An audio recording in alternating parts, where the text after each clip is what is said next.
रविवार 9 अप्रैल के दिन सचिन पायलट ने एक बड़ा ऐलान करते हुए ये साफ किया है कि अब वो सरकार की जो कथनी और करनी में अंतर हो रहा है, उस अंतर को लेकर जब आलाकमान कोई बात सुनने को तैयार नहीं है तो अनशन के माध्यम से अपनी बात को सुनाने का प्रयास करेंगे और ये कोशिश करेंगे कि 22 से 100 सीटों तक लाने वाले जो संघर्ष था उसमें जनता के सामने उन्होंने जो वादे रखे थे और जो बातें हुई थी उनको पूरा किया जाए। सियासी गलियारों में इस संघर्ष को आगे कुछ बड़े कदम की भूमिका के तौर पे भी देखा जा रहा है।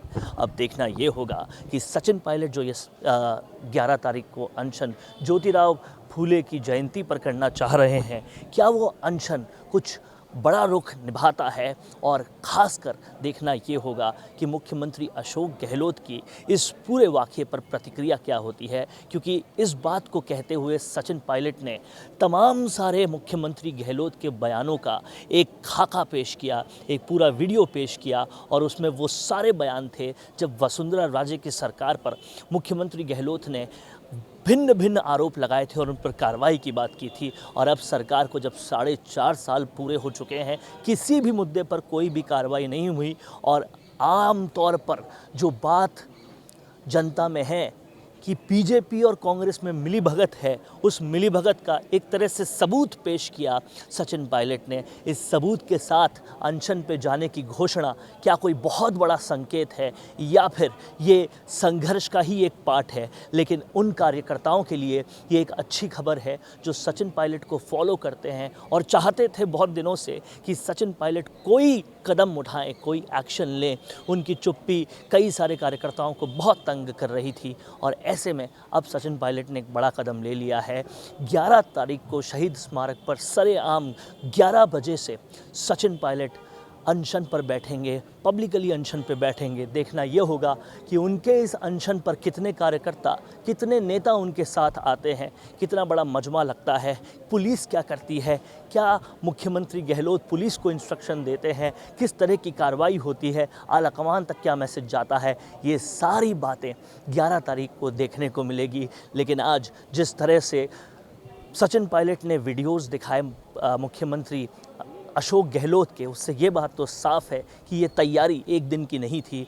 ये बहुत सारे वीडियोस और पेपर कटिंग्स को मिलाया गया और एक एक बात को सामने रखा गया। सचिन पायलट ने ये भी कहा कि ये सारी बातें वो आलाकमान को भी कह चुके हैं। उन्होंने इशारा एक तरह से ये किया कि बार बार लगातार आलाकमान को बताने के बाद भी उन्होंने तो कोई कार्रवाई की नहीं और इसलिए कहीं ना कहीं अब ये अनशन की नौबत आ रही है। इशारा कहीं ना कहीं उस अनुशासन कार्रवाई पर भी था जो सितंबर की घटना थी और अप्रैल तक उस पर कार्रवाई नहीं हुई। इशारों में बहुत कुछ बोला गया है और 11 तारीख को उन इशारों के बाद एक बड़ा कदम होगा। लेकिन आंखें गड़ाई है जनता ने उसके बाद वाले कदम पर, क्योंकि ये कदम महज एक भूमिका के तौर पे देखा जा रहा है जो बाद में एक बड़ा कदम होने वाला है। उस पर देखते हैं कि 11 तारीख और उसके बाद राजनीति राजस्थान की क्या रंग लाती है। मैंने कभी भी प्रतिशोध की भावना के साथ या द्वेषपूर्ण भावना के साथ कार्रवाई करने पर ना कभी मैं पहले सहमत था, ना आज सहमत हूँ। लेकिन ये बात भी सच है कि विपक्ष में रहते हुए हमारी जो विश्वसनीयता थी वो तभी कायम रह सकती है जब हम अपनी बात पर खरा उतरें। इसको लेकर मैं बहुत चिंतित था और आज से लगभग साल सवा साल पहले मैंने मुख्यमंत्री अशोक गहलोत जी को चिट्ठी लिखी। उनको मैंने कहा, तो चिट्ठी मेरे साथ है, मेरे सामने है। मैंने बड़े विस्तार से पूरे घटनाक्रम का विवरण उसमें रखा और मैंने कहा कि हमारी सरकार को बने अब लगभग 3.5 साल हो गए। उस समय अब समय आ गया कि हम लोग अपने वादों पर खरा उतरें। जो आरोप हमने लगाए थे, गहलोत जी ने लगाए, मैंने लगाए, भू माफिया के, शराब माफिया के, खनन माफिया के, 9TP को लेकर, ललित मोदी को लेकर, खान माफिया को लेकर, खान का बड़ा घोटाला हुआ था, वो सारे पब्लिक डोमेन में हैं। मैंने उनसे आग्रह किया था कि 1.5 साल बचा है चुनाव में और हम लोगों को, कांग्रेस जनों को ये दिखाना पड़ेगा कि हमारी कथनी और करनी में फ़र्क नहीं है। मैंने तमाम जो हमारे स्टेटमेंट्स थे, जो हमने प्रतिक्रियाएं दी थी, जनसभाओं में, प्रेस वार्ता में जो आरोप लगाए थे, वो सब उनको मैंने दिए और उसकी कॉपी मैंने AICC में तमाम लीडरशिप्स को दी कि हम चाहते थे संज्ञान इसका लिया जाए। ये पहली चिट्ठी मैंने लिखी थी 28 मार्च 2022 को। उसका मुझे जवाब नहीं मिला, तो फिर मैंने 2 नवंबर 2022 को एक और चिट्ठी लिखी। उसमें उनको बड़ा विनम्रता से आग्रह किया कि मैंने आपको पहले लिखा था, ये प्रकरण हुए, ये आरोप आपने लगाए, मैंने लगाए, पूरी कांग्रेस पार्टी ने लगाए और जनता ने हमारी बातों को विश्वास किया। तभी तो हम लोग जहाँ सिर्फ 21 सीटों पर रह गए थे 2018 के चुनाव में, 2013 के चुनाव में 21 से लेकर हम 100 तक पहुँचे, तो हमारी बात पर लोगों ने विश्वास किया था। चिट्ठी लिखी मैंने 2 नवंबर 2022 को, उसका भी जवाब मुझे मिला नहीं। और हम चाहते हैं कि जब जनता के बीच जब सिर्फ 6 महीने का 7 महीने का समय बचा है, तो हम लोग पब्लिक में जाएं, उससे पहले हम लोग कुछ कार्रवाई करें।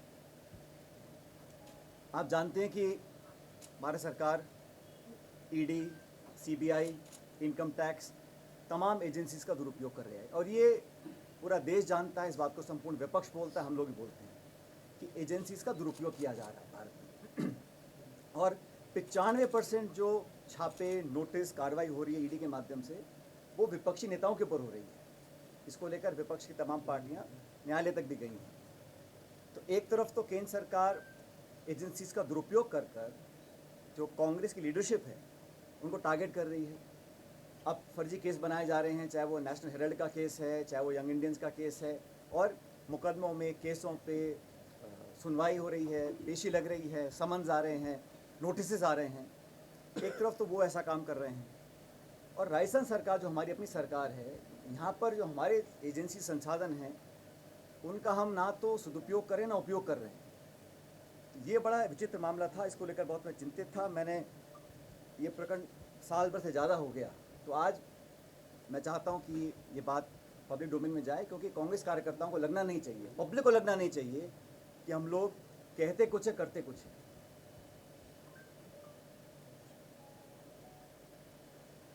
हमारे विरोधी इस भ्रम को फैलाने की भी कोशिश कर सकते हैं कि कहीं कोई मिलीभगत तो नहीं है, क्योंकि कांग्रेस के पिछले कार्यकाल में भी जब हमने 22,000 करोड़ का घोटाले का आरोप लगाया था, उस समय कांग्रेस सरकार ने भी एक माथुर आयोग का गठन किया था।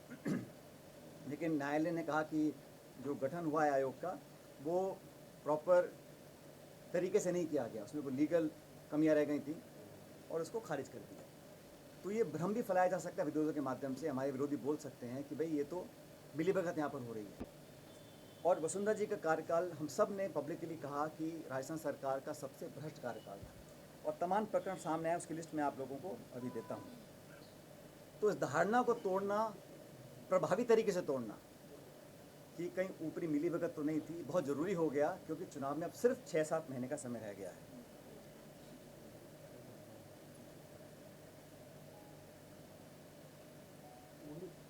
अभी चिट्ठियाँ मैंने लिखी हैं, इसका जवाब मुझे मिला नहीं। और जैसा कि आप जानते हैं कि जब ये खान घोटाला हुआ था, 45,000 करोड़ रुपए का आरोप हमने लगाया था सरकार के ऊपर, और हमने मांग की थी कि इस घोटाले की जांच सीबीआई से की जाए। 4.5 साल बाद भी इस जांच को सीबीआई को नहीं दिया गया। और ललित मोदी कांड हुआ था, उस समय हम सब लोग, माननीय अशोक गहलोत जी, मैं, हम सब नेता जो कांग्रेस पार्टी के थे, हम गवर्नर के पास गए, राष्ट्रपति के पास गए, ज्ञापन दिया, सीएजी के पास गए, सीबीसी के पास गए और तमाम एजेंसीज को कहा इसकी जांच की जाए।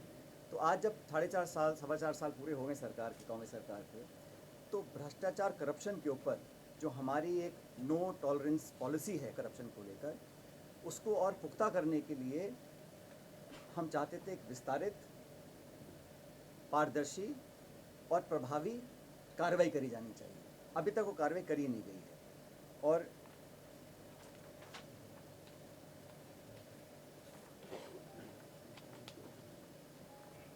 ये 2 चिट्ठियां हैं जो मैंने लिखी थी गहलोत जी को 2022 में, मार्च में और नवंबर के अंदर।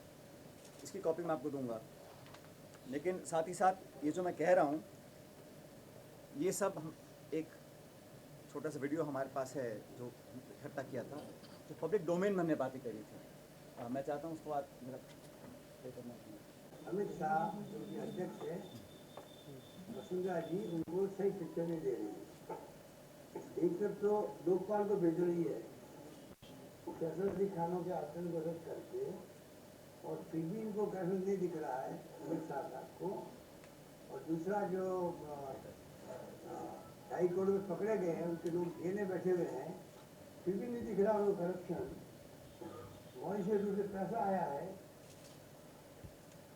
ईडी जांच शुरू कर रहा है,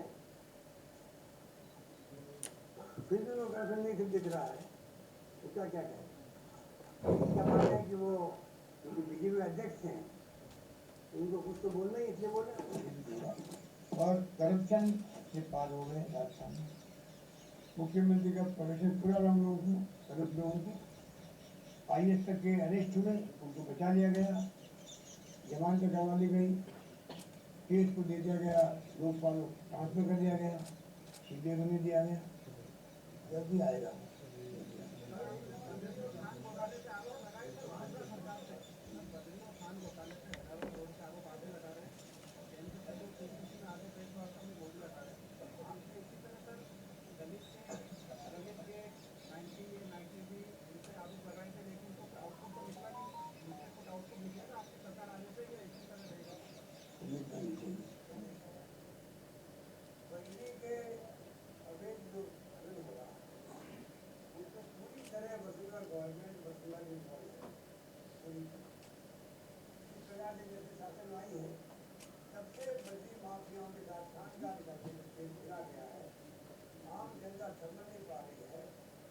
समझता है तो उनकी परवाह नहीं जा रही है, विकास बोलता है तो उनको कोई चिंता नहीं है, और करोड़ों रुपए का लेन देन प्रतिमा हो रहा है। प्रतिमा कल मैं आ रहा था हिंगोली से, तो टोंक जिले में एंटर करते हुए मुझे नौजवान मिला, बोला कि बदली के ट्रकों ने यहाँ पर जाम कर दिया, मैंने शिकायत की जाके थाने का, तो उनकी बातें छोड़ो, मुझे दिन में बढ़ा दे थाने का, मेरी रिपोर्ट कर दी।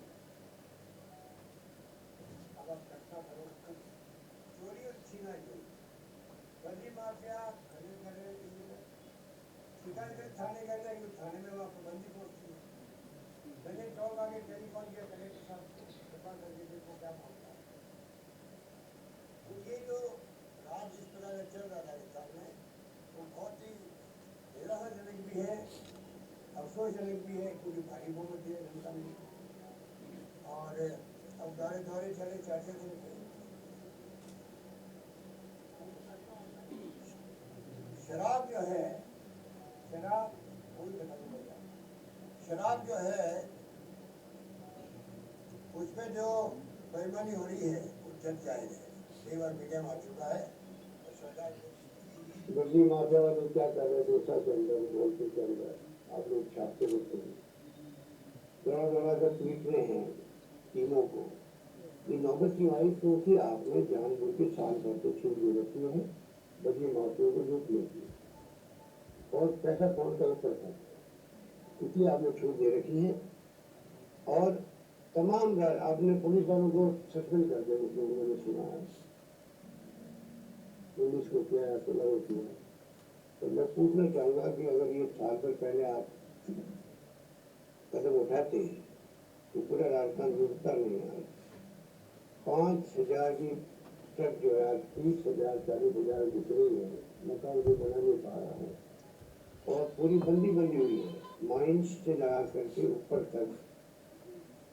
जब से अवैध खनन होता है तब से ट्रक किसकी होगी, किस रास्ते से जाएगी, और वो बंदी हुई है पैसा ऊपर तक पहुंचने की।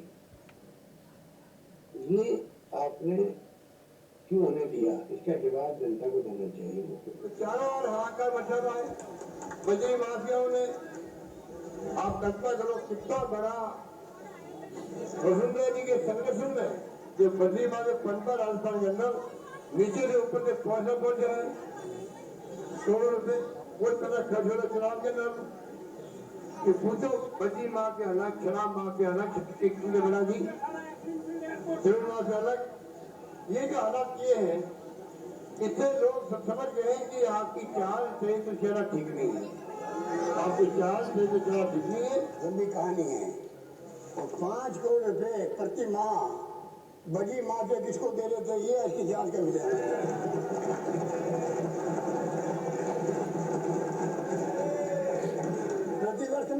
प्रतिवर्ष नहीं, प्रति माह 5 करोड़ रुपए कहाँ जा रहे थे, ये बताइए मुझे। आप हमसे पूछते हो कि बजी आबकारी के अंदर तो जिस प्रकार लूट मचे सरकार ने, उन्होंने रिकॉर्ड बनाए।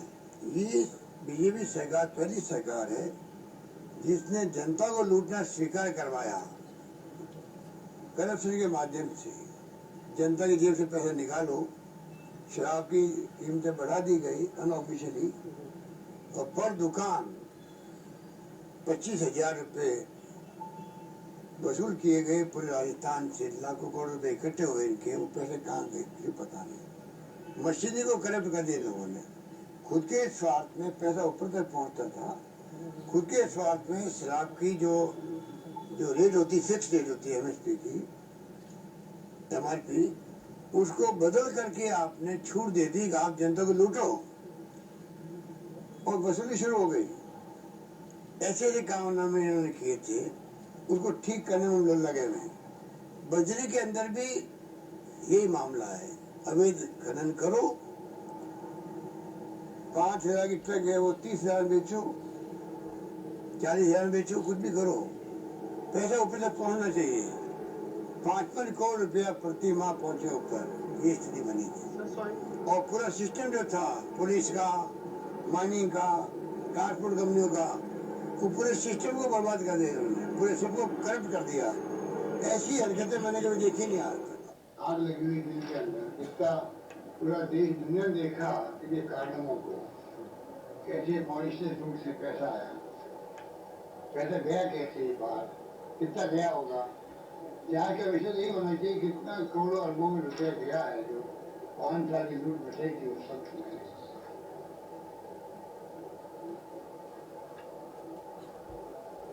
और मैंने कहा ना कि इनमें साहस है तो जो इनके खिलाफ में केस चल रहे हैं कोर्टों के अंदर भी है, उनकी जांच कर पा रहे, क्योंकि पुलिस इनकी है, तो ये यहाँ जांच हो नहीं सकती मुख्यमंत्री के खिलाफ में या मुख्यमंत्री के सहयोगियों के खिलाफ में, जो एसटी है या कारपेट वाला मामला।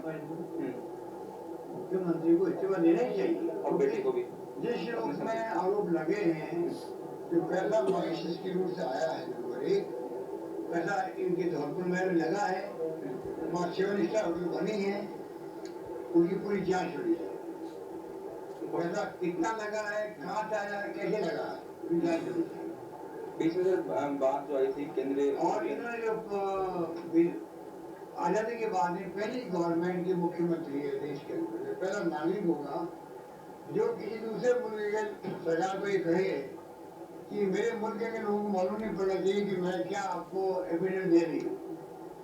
आरोप लगते हैं भाई ये घोषित भूमि दबा ली राज परिवार ने धौलपुर के अंदर, महल का हिस्सा कॉमर्शियल करके दे दिया नेशनल हाईवे को।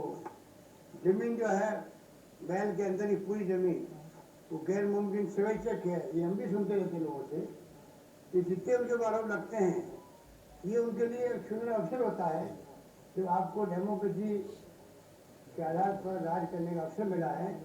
हमेशा के लिए उनके खुद के हित में है, हमेशा के लिए वो सारी बातें स्पष्ट करनी चाहिए।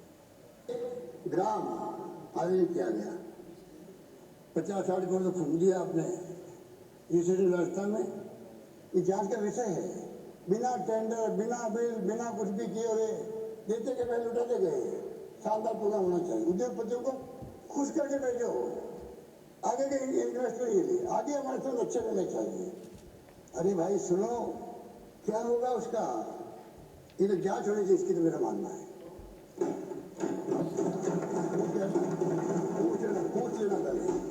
पूछ लेना भैया,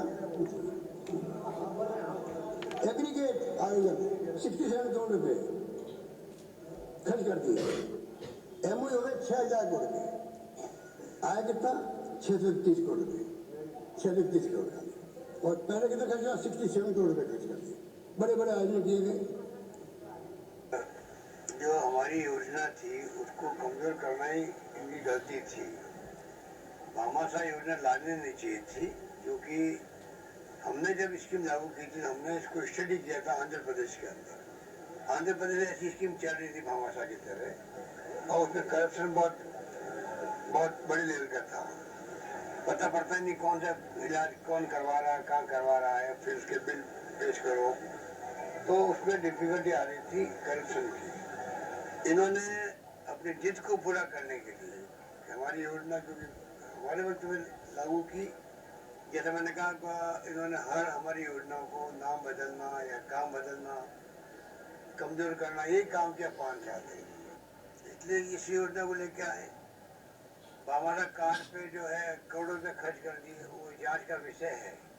वो जांच का विषय वो भी है अपना आपके अंदर, क्यों बनाया कार्ड, आधार कार्ड था, क्यों बनाया गया।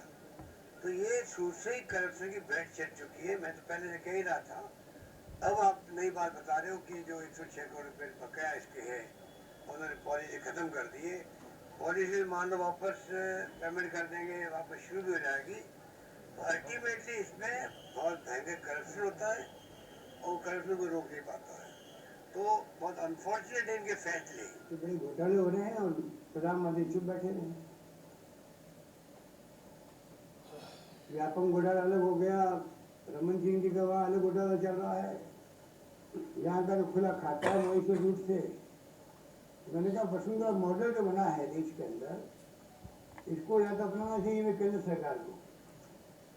जिस रूप में पैसा आया है चेक से, 10 रुपये का शेयर लगभग 1 लाख में बिका है, ये मॉडल नया मॉडल है। इंडिया की सब्सिडरी कंपनी,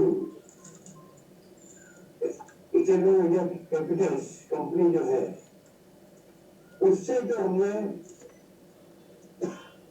पूरी रिफाइनरी का भरण बनाया था,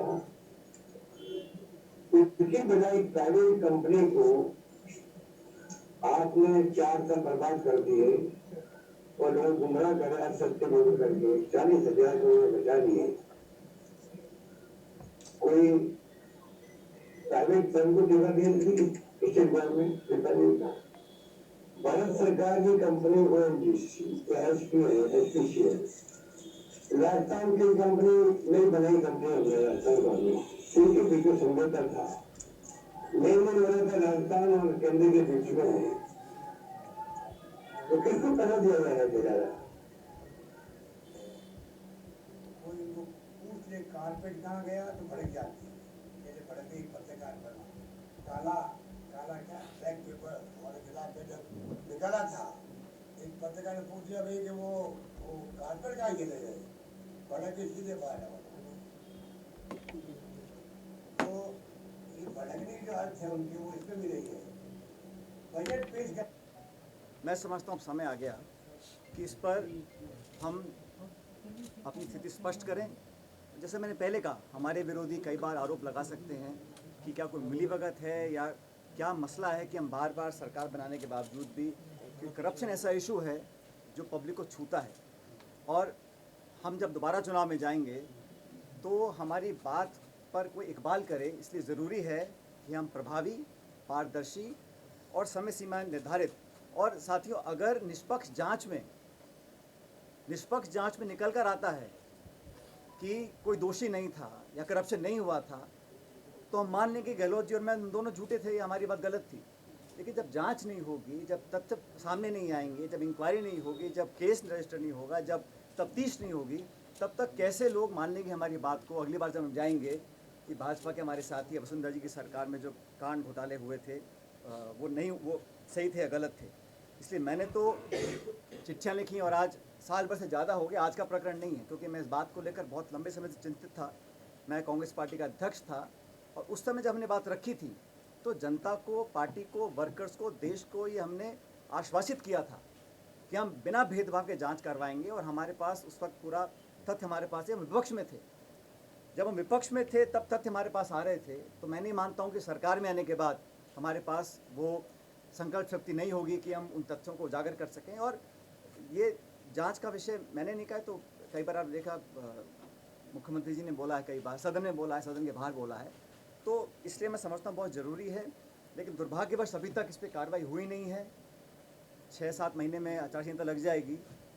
इसलिए मैं ये आपके बीच साझा करना चाहता था। और साथियों, कई बार आप मुझसे सवाल पूछते हो और मैं जवाब देता हूँ कि मैंने कांग्रेस लीडरशिप को राजस्थान के संदर्भ में कई सुझाव दिए हैं। मैंने कहा ना आप लोग कई बार, उनमें से एक सुझाव ये भी था कि पार्टी की साख बचाए रखने के लिए पार्टी के नेताओं द्वारा दिए गए आश्वासन और भाषण ऐसे ना लगें कि हम सिर्फ चुनावी रोटी सेकने के लिए झूठे मूठे आरोप लगाते हैं और सत्ता में आने के बाद हम सब भूल जाते हैं। तो ये सुझाव भी मैंने लीडरशिप को दिया था, लेकिन अभी तक इस पर कार्रवाई हुई नहीं है, ये हम सब जानते हैं। इसी को देखते हुए, क्योंकि 11 अप्रैल को महान समाज सुधारक, लगभग 200 साल पहले जन्मे ज्योतिबा फूले जी की जयंती है, इसलिए मैं 11 अप्रैल को राजस्थान में शहीद स्मारक के ऊपर एक दिन का अनशन करूंगा, इस बात को दोबारा रखने के लिए कि करप्शन को लेकर हमारी सरकार जो कहती है हम कर दिखाएंगे। और एक दिन का अनशन 11 अप्रैल को मैं रखूंगा शहीद स्मारक पर। इस बारे में मैंने जिला प्रशासन को सूचित कर दिया है। अनशन करप्शन के खिलाफ कार्रवाई करने को रखा जाएगा। अब तक जो हम नहीं कर सके 4.25 साल में, उसको करने के लिए, ताकि मैं फिर कहना चाहता हूँ, जनता जनार्दन है और हर पार्टी को अपनी बात पर विश्वास कायम कराने के लिए प्रमाण देना जरूरी है। इसीलिए अपनी बात को लेकर मैं शहीद स्मारक पर 11 अप्रैल को ज्योतिबा फूले जी की जयंती है, उस दिन एक दिन का अनशन रखूँगा। साहब, आप अपनी सरकार के मुख्यमंत्री का बार-बार नकाब खींच रहे हैं, लेकिन आलाकमान कोई कार्रवाई नहीं कर रही है।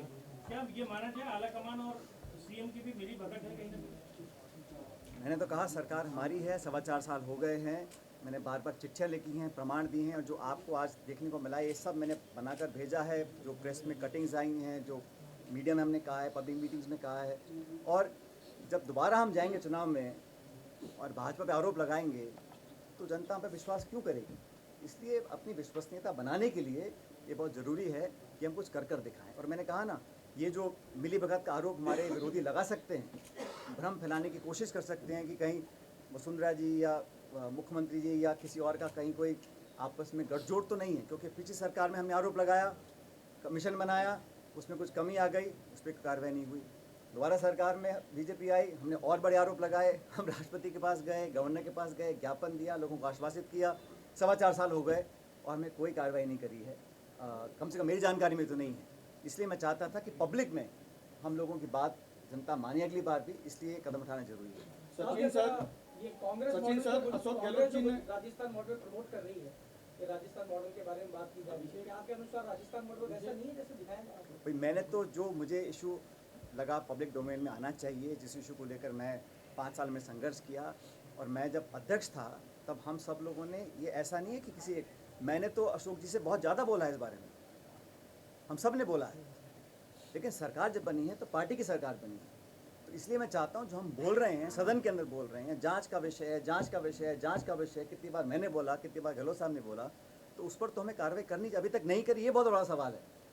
और समय कितना बचा है? आपके सुझाव पार्टी क्यों नहीं मान रही, क्या लगता है? ये सुझाव पे कार्रवाई करने का काम सरकार का है, इसमें संगठन का कोई ज़्यादा लेना देना नहीं है, सरकार की जिम्मेदारी है। सचिन सर, अशोक गहलोत जी ने तो कौन बैठेगा? क्या करें? आपके अनशन में कौन एमएलए मंत्री बैठेगा? मैं बैठूंगा जी। अकेले आप? हाँ, रोहित मैं बैठूँ।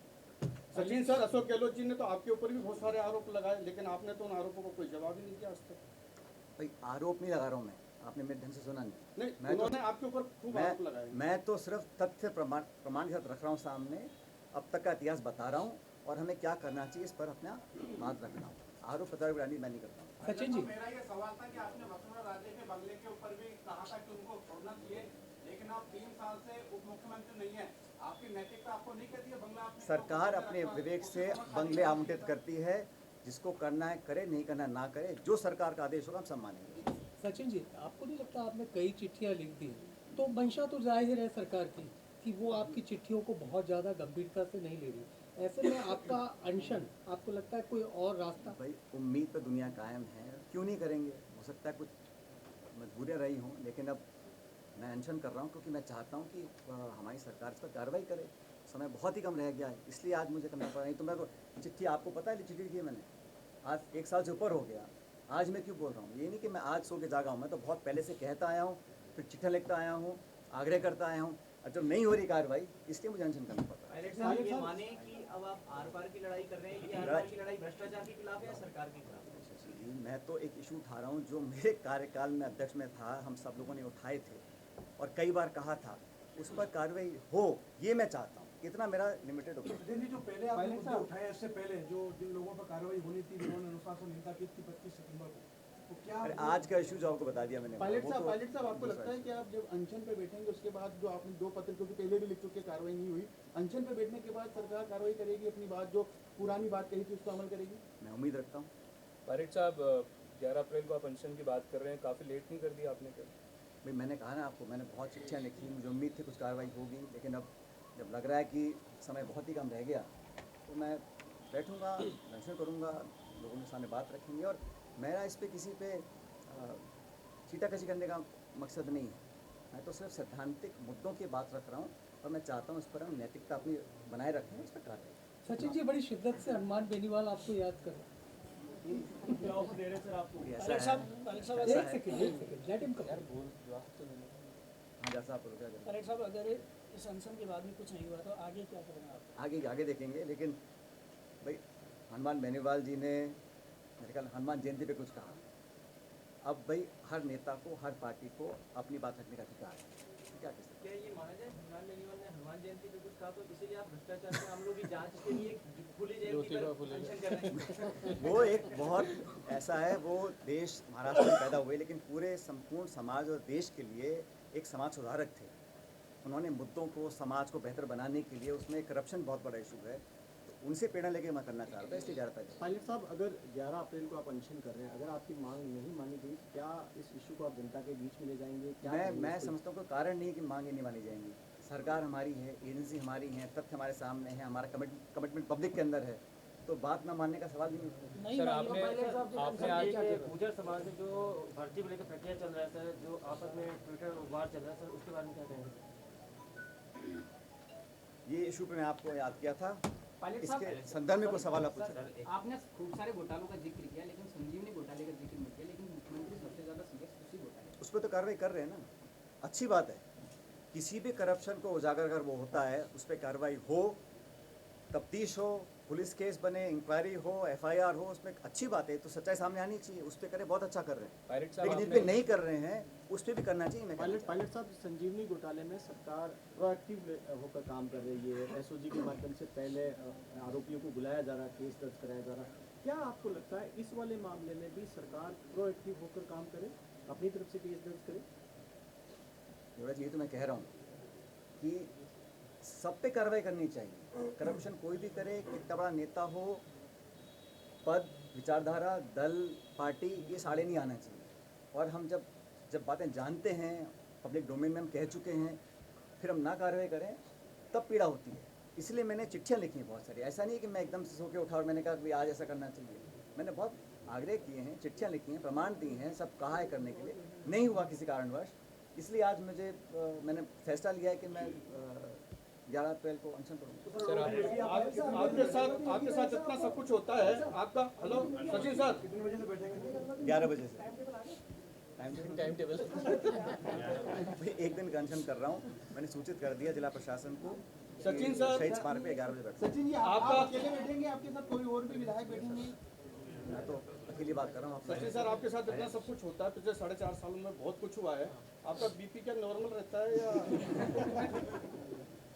मेरा बिल्कुल नॉर्मल रहता है। नॉर्मल रहता है। पायलट साहब, आपने एक बात कही कि आपने ना केवल चिट्ठियाँ लिखी है मुख्यमंत्री अशोक गहलोत को, पर जो प्लान आपने आलाकमान के साथ डिस्कस किया था राजस्थान में कैसे सरकार वापस आए, उसमें भी आपने ये बात मैंने एक तो खुलासा कर उसमें भी दिया। आपने बात कही थी, तो क्या आलाकमान की भूमिका पर भी आप सवाल खड़ा कर? मैंने आप मुझसे बार बार पूछते हैं, तो मैंने कहा कि कांग्रेस लीडरशिप को जो मैंने सुझाव दिए हैं प्रदेश के संदर्भ में, देखो अगर परिपाटी तोड़नी है तो कहीं ना कहीं ये भ्रम तोड़ना पड़ेगा कि यहाँ कहीं किसी की मिलीभगत भी है, क्योंकि 30 साल तक लगातार भाजपा कांग्रेस हो रहा है। और हम सब बोलते हैं कि सरकार लाना जरूरी है इस बार, तभी लोकसभा चुनाव में हम लोग चुनौती दे पाएंगे एनडीए को। और ये राज्य बहुत महत्वपूर्ण है हमारे लिए, छत्तीसगढ़, मध्य प्रदेश, राजस्थान। तो यहाँ पर इस स्टेट को लेकर जो सुझाव मैंने दिए थे, उनमें से एक सुझाव ये भी है, ये कहना चाह रहा हूँ। आपने गहलोत जी को बता दिया कि आप अनशन पर बैठ रहे हैं, आपने गहलोत जी को बता दिया आप अनशन पर बैठ रहे हैं। पता पड़ गया। सर, अनशन पेपर लीक पर भी हुआ और आंदोलन वीरांगनाओं का भी हुआ, लेकिन उनको बड़ी बड़ी घोषणाओं से ढक दिया गया। क्या आप मानते हैं कि आपका अनशन कारगर साबित होगा या उससे भी ढक दिया? भाई उम्मीद तो दुनिया कायम है, करता हूँ कल की जो घटनाक्रम 200 विधानसभा चुनाव लड़ने की तैयारी कर रही है। कल मशाल जुलूस में जो घटनाक्रम हुआ, बताया जा रहा है कि धक्का मुक्की और जो भी हुआ सब आपके पार्टी के ही विरोधियों ने आपके साथ कुछ गलत कुछ जाखोरा के साइया मार सके न कोई।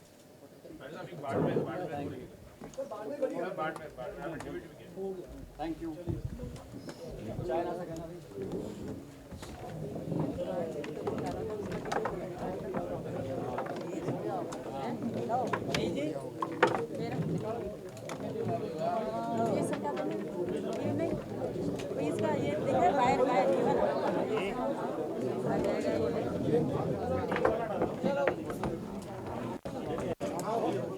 कैमरा पर्सन करण और मनोज के साथ वरुण भंसाली, राजस्थान संवाद के लिए। बड़ी राजनीतिक पार्टी का टिकट चाहते हैं और उस टिकट से जीतकर नेता बनने का भी इच्छा रखते हैं, लेकिन प्रचार के लिए अभी भी वार त्योहार के पोस्टर बनाने का पुराना तरीका ही अपना रहे हैं। राजनीतिक प्रचार के लिए पोस्टर हुआ पुराना, वीडियो इंटरव्यू का है जमाना। राम मीडिया वर्क्स आपकी राजनीतिक प्रोफाइल को पावरफुल बनाने के लिए लाए हैं स्पेशल डिजिटल पैकेज, जहां प्रदेश के लाखों सब्सक्राइबर्स वाले डिजिटल चैनल के रिपोर्टर, कैमरामैन लेंगे आपका इंटरव्यू। और वो उन चैनल्स पर प्रसारित होगा जिन्हें पहले से लाखों लोग सब्सक्राइब किए हुए हैं और जिनके करोड़ों में व्यूज है। तो छोड़िए पुराने तरीके, अपने इंटरव्यू, कैंपेन्स और इवेंट को कीजिए जमे जमाए चैनल्स के जरिए वायरल। ज्यादा जानकारी के लिए नीचे दिए हुए लिंक पर क्लिक